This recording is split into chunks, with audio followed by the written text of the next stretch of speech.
بلال صاحب از قلم شکیل احمد چوہان۔ کھویا ہوا مقام کیسے حاصل کر سکتے ہیں؟ عادل عقیل نے پوچھا بابا جمعہ سے۔ آج وہ مطمئن تھا اور اس کی شخصیت میں ٹھہراؤ بھی تھا۔ عادل عقیل نے اپنے دادا جمیل ہاشمی کی کرامات سنی تھی، لوگوں سے اور اپنی دادی سے۔ اس نے اپنے دادا کی جن خوبیوں کا ذکر سنا تھا وہ ساری خوبیاں بلال میں تھیں، اس لیے وہ بلال سے حسد کرتا تھا۔ مگر آج وہ بدلا ہوا عادل عقیل تھا، جس کی نظروں میں بلال کی عزت تھی، احترام تھا۔ مقام ملتا ہے فقیری سے اور فقیری نصیب ہوتی ہے عاجزی سے، اور بیٹا عاجزی کا سفر تم شروع کر چکے ہو۔ جس کو فقیری عطا کر دیتا ہے میرا اللہ، وقت کے بادشاہ اس کے منگتے ہوتے ہیں۔ بابا جمعہ کھانستے ہوئے آہستہ آہستہ بول رہے تھے۔ آج ان کے چہرے پر تھکاوٹ تھی مگر وہ مطمئن تھے۔ عادل عقیل نے ایک اور سوال پوچھا۔ عادل کے سوال آج سیکھنے اور سمجھنے کے لیے تھے۔ آج وہ سوال سے سوال نہیں نکال رہا تھا۔ فقیری اور پیری میں کیا فرق ہے؟ بیٹا فقیری اور پیری ایک ہی تصویر کے دو رخ تھے، مگر آج کل ایسا نہیں ہے۔ اب فقیری بھی کاروبار بن گئی ہے اور پیری بھی دھندا ہے۔ پہلے پیر بھی دیتا تھا مخلوق کو اور فقیر بھی خدمت کرتا تھا اللہ کے بندوں کی۔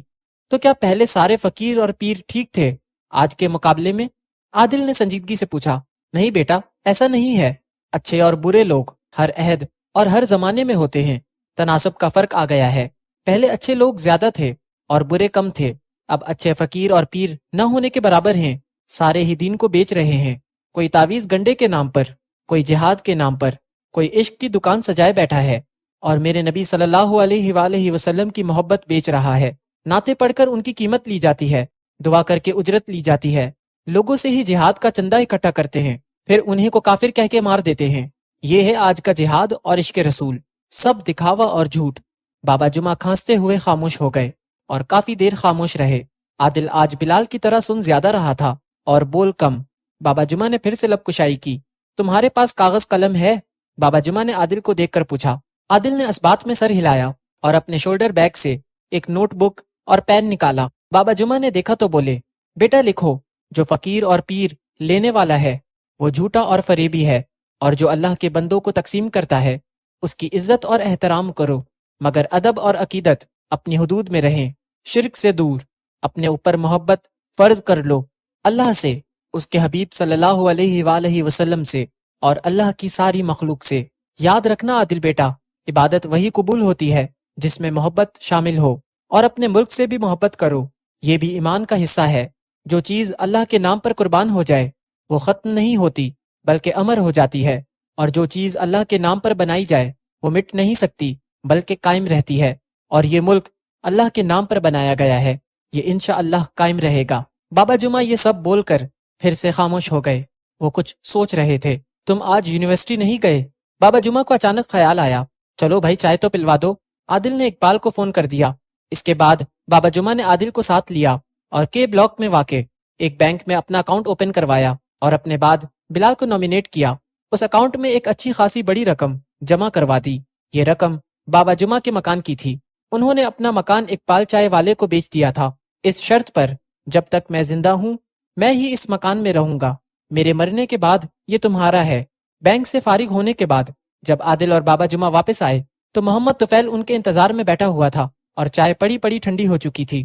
بابا جمعہ نے کہا، عادل بیٹا، نیچے بلی کا پیالہ پڑا ہوا ہے، یہ چائے اس میں ڈال دو، اور اقبال سے کہو خود 4 کپ چائے لے کر آ جائے، اور بسکٹ بھی بول دو اسے۔ تھوڑی دیر بعد اقبال 4 کپ چائے لے کر آ گیا۔ سب نے چائے پی۔ اس کے بعد بابا جمعہ نے ایک اسٹیمپ پیپر اپنی بوری کے نیچے سے نکالا جس کے اوپر وہ خود بیٹھے تھے، اور اس کے ایک کونے کے نیچے اسٹیمپ پیپر رکھا تھا۔ محمد طفیل اور عادل بیٹا، میں نے اپنا مکان محمد اقبال کو بیچ دیا ہے، تم دونوں گواہ ہو۔ اس اسٹیمپ پیپر پر میں نے دستخط اور انگوٹھا لگا دیا ہے، تم دونوں بھی گواہوں کی جگہ دستخط کر دو اور یہ کاغذ اقبال کو دے دو۔ انہوں نے ایسا ہی کیا، خاموشی سے، بغیر کچھ پوچھے ہوئے، اور کاغذ اقبال کو دے دیا۔ اقبال چائے والا مکان خرید کر بھی اداس تھا۔ اقبال بیٹا، مبارک ہو تمہیں، بابا جمعہ نے اقبال کو واپس اپنی دکان کی طرف جانے سے پہلے کہا۔ اقبال جا چکا تھا۔ آج بلال صاحب نظر نہیں آ رہے ہیں؟ محمد طفیل نے بابا جمعہ سے پوچھا۔ محمد طفیل وہ عصر کے بعد آتا ہے، ابھی تو ظہر بھی نہیں ہوئی۔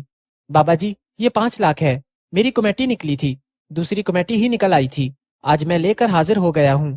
محمد طفیل نے ایک کالے کپڑے میں لپٹے ہوئے چھوٹے بڑے نوٹ بابا جمعہ کو احترام سے دیے۔ عادل بیٹا، یہ پیسے پکڑ لو اور گھر جا کر گنتی کرنا، یہاں نہیں۔ یہ میرے بلال کی امانت ہے تمہارے پاس۔ عادل نے جلدی سے وہ رقم پکڑ لی اور اپنے بیگ میں ڈال لی۔ بابا جی، میں آپ کا اور اس بچے کا دین نہیں دے سکتا۔ آپ نے مجھے تباہی سے بچا لیا۔ میں نے بینک کا قرض بھی اتار دیا ہے بلال کے دیے ہوئے پیسوں سے، اور میرا کاروبار بھی بہت اچھا چل پڑا ہے، اور اپنی بہنوں کا حصہ بھی میں نے دینے کا وعدہ کر لیا ہے ان کے ساتھ۔ محمد طفیل ایک صحابی تھے، حضرت عبد الرحمن بن عوف۔ انہوں نے اپنے انتقال کے وقت 3 ارب 10 کروڑ 20 لاکھ دینار چھوڑے، اور 1 دینار تقریباً ماشے وزن کا سونے کا سکہ تھا۔ عادل بیٹا، باقی حساب کتاب تم کر لینا ان کی دولت کا۔ ان کی تجارت کے 4 اصول تھے، یاد رکھو، بلکہ عادل بیٹا لکھ لو۔ 1، انہوں نے کبھی ادھار مال نہیں خریدا تھا۔ 2، کبھی ادھار نہیں بیچا تھا۔ 3، ذخیرہ کبھی نہیں کیا زیادہ منافع حاصل کرنے کے لیے، گاہک لگ گیا تو سودا دے دیا۔ 4، اور کبھی اپنے سودے کا عیب نہیں چھپایا تھا۔ محمد طفیل، ان باتوں پر عمل کرنا، پھر دیکھنا اللہ کی رحمت کیسے برستی ہے تم پر۔ اور آخری بات، جلدی سے جلدی بلال کا قرض اتار دینا۔ نورانی مسجد میں ظہر کی اذان شروع ہو چکی تھی۔ چلو بھائی، مالک نے بلایا ہے۔ وہ تینوں مسجد کی طرف چل دیے۔ عادل نے وہ بیگ اپنی گاڑی میں رکھ دیا جس میں 5 لاکھ روپے تھے، بلال کی امانت۔ نماز سے فارغ ہو کر اس نے وہ روپے بھی بابا جمعہ کے اکاؤنٹ میں جمع کروا دیے۔ عادل کا اکاؤنٹ بھی اس بینک میں تھا، اور اس کے ریفرنس کی وجہ سے بابا جمعہ کا اکاؤنٹ اوپن ہوا تھا۔ تمہارا اسکول تو بڑا شاندار ہے، جمال رندھاوا سارا اسکول دیکھنے کے بعد بلال کے آفس میں چائے پیتے ہوئے بولے۔ گلشیر خان ان کے ساتھ تھا۔ بلال نے انہیں اپنا پلاٹ بھی دکھایا جو اس نے خریدا تھا اسکول کی بلڈنگ بنانے کے لیے۔ جمال رندھاوا بلال کی ترقی سے بہت خوش تھے، ان سے زیادہ گلشیر خان کے چہرے پر خوشی تھی۔ ان کے جانے کے بعد تمہارے بڑے دانت نکل رہے ہیں، بلال نے فوزیہ سے کہا، جو ہنسنے کے بہانے ڈھونڈ رہی تھی۔ فوزیہ آج بہت خوش تھی۔ سر، آپ کی شادی طے ہو گئی ہے، اس لیے فوزیہ نے اپنی ہنسی کی وجہ بتائی تھی۔ وہ تو ٹھیک ہے، مگر یہ خوشیاں کچھ اور ظاہر کر رہی ہیں۔ سچ سچ بتاؤ اندر کی بات۔ سر، آج رات کو لیاقت علی آ رہا ہے، اور اس کے 10 دن بعد ہماری شادی ہے۔ قسم سے سر، آپ بڑے تیز ہیں، کچھ بھی کر لو آپ کو خبر ہو جاتی ہے۔ چہرہ دیکھ کر آپ دل کی بات جان لیتے ہیں۔ دروازے پر دستک کے بعد نینا ایک فائل پکڑے ہوئے آفس میں داخل ہوتی ہے۔ اس نے وہ فائل بلال کے سامنے رکھی۔ سر، آپ چیک کر لیں، نوین عرف نینا بولی۔ ٹھیک ہے، آپ جاؤ، میں چیک کر کے بھجواتا ہوں۔ بلال نے فائل پر نظریں جمائے ہوئے جواب دیا، نوین کی طرف دیکھا بھی نہیں۔ نوین بلال کے چہرے کو دیکھ رہی تھی، اور فوزیہ ان دونوں کو دیکھ رہی تھی۔ نوین کے جانے کے بعد فوزیہ اس کا حجاب دیکھ کر بولی، سر، جس چہرے پر نقاب ہو اسے کیسے پڑھتے ہیں آپ؟ فوزیہ جی، یہ جو آنکھیں ہیں نا، بڑی سچی ہوتی ہیں، ہمیشہ سچ ہی دکھاتی ہیں، اور آپ کے اندر کا سچ چھپاتی بھی نہیں ہیں۔ بس آنکھ سچ دیکھنے والی اور سچ پڑھنے والی ہونی چاہیے۔ فوزیہ کا دماغ کالے جامنوں کی طرح بلال نے ہلا دیا، جیسے کالے جامن برسات کے دنوں میں ڈبے میں ڈال کر اوپر سے کالا نمک ڈال کر جامن بیچنے والا ہلاتا ہے۔ اس طرح بہت ساری آنکھوں کی باتوں نے فوزیہ کا دماغ ہلا کر رکھ دیا تھا۔ سر، آپ کی باتیں، آنکھیں، سچ میری سمجھ سے باہر ہیں۔ فوزیہ سر کھجاتے ہوئے بولی، سر، میں ہی پاگل ہوں جو الٹے سیدھے سوال پوچھتی ہوں، بعد میں مشکل جواب سننے پڑتے ہیں۔ سیدھی بات یہ ہے، نینا اچھی لڑکی ہے، کسی سے فضول بات نہیں کرتی، بس دیکھتی رہتی ہے۔ قسم سے سر، میں بھی اس کا چہرہ دیکھ نہیں سکی ابھی تک، ہمیشہ نقاب کر کے رکھتی ہے۔ کسی کا چہرہ دیکھ کر بھی آپ اس کا اصلی چہرہ نہیں دیکھ پاتے، کبھی ایسا بھی ہوتا ہے بن دیکھے ہی آپ دیکھ لیتے ہیں اندر تک اس کے باطن کو۔ بلال نے سنجیدگی سے کہا، سر، آج آپ کچھ زیادہ ہی مشکل باتیں کر رہے ہیں۔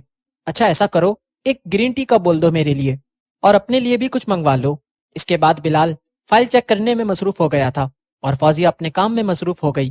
تھوڑی دیر بعد آفس بوائے گرین ٹی اور چائے رکھ گیا تھا۔ بلال نے فوزیہ کی طرف دیکھا جس نے چائے میں چینی نہیں ڈالی تھی۔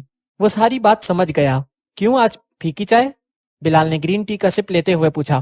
سر، ویسے ہی، آپ ہمیشہ کہتے ہیں چینی کم ڈالا کرو چائے میں، فوزیہ کسیانی ہو کر بولی۔ بلال کے چہرے پر $1,000,000 مسکراہٹ ابھر آئی۔ سر، آپ مسکرا کیوں رہے ہیں؟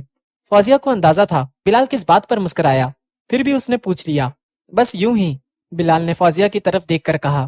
قسم سے سر، آپ کی نظریں، کوئی بات نہیں چھپ سکتی ان سے، فوزیہ نے چائے کا کپ ٹیبل پر رکھتے ہوئے کہا۔ فوزیہ جی، تم لڑکیاں شادی سے پہلے جتنا ویٹ لوز کرتی ہو، شادی کے بعد اس سے ڈبل گین کر لیتی ہو، 1 مہینے کے اندر اندر۔ شادی کے بعد دعوتوں کا سلسلہ شروع ہو جاتا ہے۔ میری بات یاد رکھو، اگر خود کو بدلنا چاہتی ہو تو اپنا لائف اسٹائل بدلو۔ ایسا نہیں 1 مہینہ ڈائٹنگ اور 2 مہینہ عیاشی کرو، سب کچھ کھاؤ بھوک رکھ کے، اور ہلکی پھلکی ورزش کم از کم ہفتے میں 5 دن، اور ٹھنڈا پانی بند کر دو، تازہ پانی پیو، اور اگر ہو سکے تو نیم گرم پانی۔ صحت مند رہو گی ہمیشہ۔ سر آپ میٹھا کیوں نہیں کھاتے؟ فوزیہ نے اعتراض کیا بلال کی عادت پر۔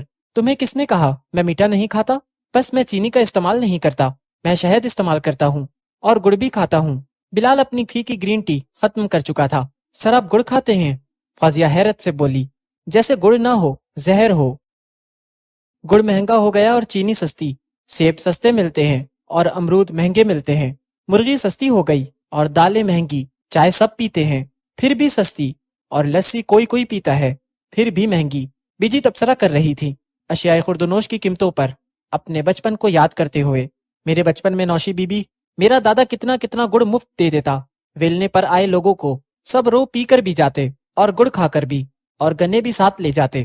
ویلنے پر آئے لوگ رو پی کر جاتے، بس پینے کی سمجھ آئی ہے، باقی کچھ نہیں۔ توشی نے کہا بیجی کو دیکھ کر، ڈفر تم ہو اور کہتی مجھے رہتی ہو؟ بلال نے بتایا تو تھا، ویلنا گنے کا رس نکالنے والی مشین جو بیلوں کی مدد سے چلتی ہے، اور رو گنے کے رس کو کہتے ہیں۔ نوشی نے اپنی ذہانت کا ثبوت پیش کیا۔ یہ لو، اب حافظہ بھی ٹھیک ہو گیا ہے بلال کی محبت میں۔ نوشی میڈم، تم رات کو ڈنر تک بھول جاتی ہو، بریک فاسٹ میں کیا کھایا تھا؟ توشی ابرو چڑھاتے ہوئے بولی۔ توشی نے بیجی کو بلایا تھا اپنے کمرے میں، وہ بیجی سے شوہر کو قابو میں رکھنے کا راز جاننا چاہتی تھی، مگر اسے سمجھ نہیں آ رہی تھی کہ بیجی سے کیا پوچھے اور کیسے بات شروع کرے۔ بیجی آپ کو پتا تو ہے نا ہماری شادیاں طے ہو گئی ہیں؟ توشی نے رک رک کر پوچھا شرماتے ہوئے۔ میرے سامنے تو دن رکھے تھے، بیجی نے کچھ سوچ کر جواب دیا۔ بیجی نے نوشی اور توشی کی طرف دیکھا جو آنکھوں ہی آنکھوں میں ایک دوسرے کو اشارے کر رہی تھی۔ بیٹا سب کچھ بتاؤں گی، ابھی تو 2 مہینے پڑے ہیں۔ بیجی سمجھ گئی وہ دونوں کیا پوچھنا چاہتی ہیں۔ آپ آج ہی بتا دیں ہمیں، اس بار نوشی نے پوچھا بے قراری سے۔ بیجی نے ہنستے ہوئے جواب دیا، نوشی بیٹی آپ تو نصیبوں والی ہو، بلال بیٹا تو بڑا سیانہ ہے، بالکل ہمارے گاؤں کے بڑے میاں جی جیسا، آپ اس پر شک کبھی نہ کرنا اور لڑنا مت اس کے ساتھ۔ ایک بات اور، اس کے مرے ہوئے ماں باپ کی عزت کرنا ہمیشہ، پھر دیکھنا وہ تمہیں رانی بنا کر رکھے گا، کبھی تتی گرم ہوا بھی لگنے نہیں دے گا۔ یہ لو، میں نے بلایا تھا آپ کو بیجی، اور سارے مشورے اسے ہی دے رہی ہیں۔ توشی مصنوعی ناراضی سے بولی منہ بنا کر۔ توشی بیٹی تمہاری بات الگ ہے، یہ جو خاندانی لوگ ہوتے ہیں شریکہ برداری والے، یہ مختلف ہوتے ہیں، خواہ ڈاکٹر ہی کیوں نہ بن جائیں۔ آپ بٹ صاحب کو ایک بھوک نہ لگنے دینا اور دوسری بھوک ختم نہ کرنا، بیجی نے مختصراً جواب دیا توشی کو، جو زیادہ سننا چاہتی تھی نوشی کے مقابلے میں۔ بیجی آپ بھی بلال کی طرح مشکل مشکل باتیں بتا رہی ہیں، توشی نے بیزاری سے کہا۔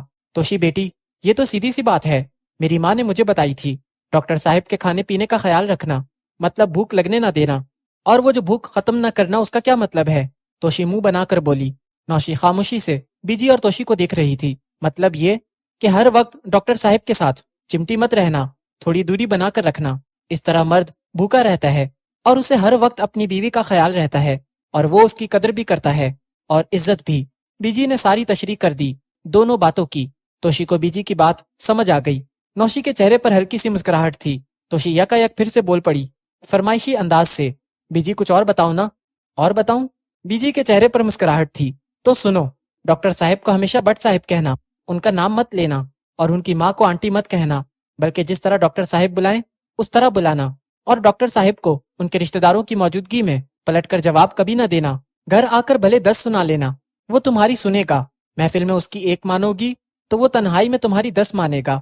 توشی بیٹی یاد رکھنا میری باتوں کو، پوری زندگی راج کرو گی ڈاکٹر صاحب کے دل پر۔ بیجی مجھے بھی راج کرنا ہے بلال کے دل پر، میں بھی ان باتوں پر عمل کروں کیا؟ نوشی بھولی صورت بنا کر بولی۔ نہ نوشی بیٹی، آپ تو پہلے ہی سے رانی ہو، یہ تو توشی کو اس خاندان میں اپنی جگہ بنانی ہے، اس لیے اسے یہ باتیں بتا رہی ہوں۔ بلال کا خاندان تو تمہارے ساتھ سے شروع ہوگا، اور یہ ساری باتیں تو اکھڑ مردوں کو قابو کرنے والی ہیں۔ بلال تو درویش ہے، بالکل سیدھا سادہ شریف آدمی۔ اچھا میں چلتی ہوں، کچن میں بہت کام باقی ہے، SMS کامچور موبائل پر گانے سن رہا ہوگا۔ بیجی یہ کہہ کر کمرے سے چلی گئی۔ میں تو بیجی کو ایویں ہی سمجھتی تھی، یہ تو بڑے کام کی باتیں جانتی ہیں، توشی بولی بیجی کے جانے کے بعد۔ ٹھیک کہہ رہی ہو، نوشی نے تائید کی۔ ٹھیک کہہ رہے ہیں آپ خان صاحب۔ جمال رندھاوا نے گلشیر خان کی کسی بات کی تصدیق کی، جو کہ سیالکوٹ کی طرف جاتے ہوئے گجراوالا شہر سے گزر رہے تھے۔ بلیک مرسیڈیز میں پچھلی سیٹ پر جمال رندھاوا بیٹھے ہوئے تھے اور آگے ڈرائیور کے ساتھ گلشیر خان بیٹھے تھے۔ شکر ہے خدا کا، بچیوں کے رشتے طے ہو گئے، اب میں شادی تک یہیں رہوں گا، آپ اپنا اور حسیب خان کا پاسپورٹ بنوا لیں، اب اگر جانا پڑا امریکہ یا یورپ تو آپ باپ بیٹا جائیں گے۔ جمال نے گلشیر خان سے کہا۔ گاڑی اب چھچر والی نہر کے ساتھ ساتھ دوڑ رہی تھی۔ کافی دیر گاڑی میں خاموشی رہی، اب وہ ڈسکا کی طرف جا رہے تھے۔ ویسے آپ نے اچھا کیا، میرے آنے سے پہلے ہی ڈاکٹر محسن کا پتہ کروا لیا تھا۔ جمال رندھاوا نے گلشیر خان کی تعریف کی۔ گلشیر نے جس دن توشی کو پہلی دفعہ دیکھا تھا محسن کے ساتھ، اس نے اسی دن سے چھان بین شروع کر دی تھی۔ جب اسے پتا چلا کہ محسن دوست ہے بلال کا تو وہ مطمئن ہو گیا تھا۔ رندھاوا صاحب، نام تو میرا گلشیر ہے، مگر یہ خوبیاں بلال بیٹا میں ہیں۔ وہ گل یعنی پھول کی طرح نرم ہے، بات کرتا ہے تو اس کی باتوں سے خوشبو آتا ہے، گل کی طرح حسین ہے اندر باہر سے، اور شیر کی طرح بہادر بھی ہے۔ ہم تو اس کا دلیری دیکھ کر بہت متاثر ہوا۔ اس دن وہ MNA کے گھر میں جا کر ایسے دلیری سے بات کیا، ہم خوش ہو گیا تھا۔ گلشیر خان اردو بول رہے تھے، آہستہ آہستہ پشتو کے انداز میں، بالکل پختونوں کی طرح۔ جمال نے گلشیر کی بات سن کر اپنے گلے کی ٹائی سیدھی کی۔ بلال کی تعریف سن کر ان کی آنکھوں میں چمک آ گئی تھی۔ رندھاوا صاحب، ایک بات اور ہے، میرا فرض ہے آپ کو بتانا، اس لیے بتا رہا ہوں۔ وہ اپنا شعیب بیٹا کا اٹھنا بیٹھنا غلط لوگوں کے ساتھ ہے۔ گلشیر خان احتیاط سے بات کر رہے تھے، محتاط ہو کر۔ خان صاحب، آپ کھل کر بات کرو، میں سنوں گا، مجھے آپ پر اعتماد ہے، آپ کوئی غلط بات نہیں کرتے جب تک اس کی مکمل چھان بین نہ کر لیں۔ جمال رندھاوا نے گلشیر کو اعتماد دیا۔ رندھاوا صاحب، شعیب بیٹا شراب اور چرس پیتا ہے، کرکٹ کے میچوں پر جوا بھی لگاتا ہے، اور بہت ساری لڑکیوں سے دوستی بھی ہے۔ گلشیر نے ساری رپورٹ دی۔ آپ نے ناہید کو بتایا؟ جمال رندھاوا نے پوچھا فکر مندی سے۔ جی، وہ بیگم صاحبہ کو خبر ہے، گلشیر خان نے دکھی انداز سے جواب دیا۔ جمال رندھاوا سن کر دکھی ہو گئے اور اپنی نظر گاڑی سے باہر جما دی، جہاں سڑک کے دونوں اطراف گندم کی فصل کے چھوٹے چھوٹے پودے سجے ہوئے تھے۔